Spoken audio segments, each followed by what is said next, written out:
If you don't make your product in America, however, under the Trump administration, you will pay a tariff, and in some cases, a rather large one.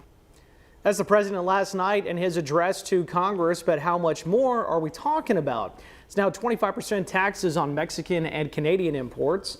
Donald Trump also doubled the tariff he slapped last month on Chinese products to 20%. We are breaking down where you'll likely feel the hardest hits to prices. First up is food. Mexico is the largest supplier of fruits and vegetables, while we get grain, livestock, and meats and poultry from Canada. Next is electronics, toys, and appliances. Tariffs on China will include cell phones, TVs, home appliances, and sporting equipment. The third price tag to watch is on cars and car parts. In fact, some automotive shops say they're already seeing the effects. New this morning, reporter Simone Simpson speaks to one owner plus an economist who is defending the tariffs.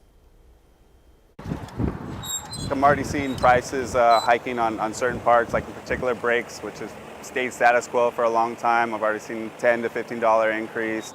The rumors are true. Tariffs may cost you more than you may be expecting. Most remanufactured parts and most parts come from Mexico, a small percentage out of Canada. So we haven't seen it just yet, but we're getting word that things are going to be up, so that's going to impact the customers. General Manager at O'Brien's Automotive, Adolph Newgart, is already seeing supply chain issues when getting certain parts. I know that like about 40% of the all parts for vehicles for repairs come from Mexico and like 10 from Canada.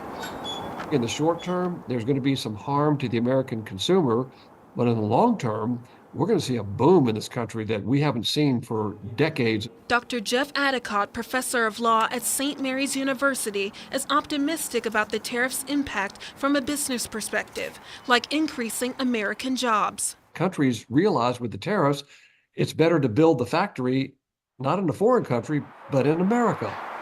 Auto shops like O'Brien's is hoping to offer as many options as they can. If one avenue is a dead end, then we'll find another avenue to try to save people money.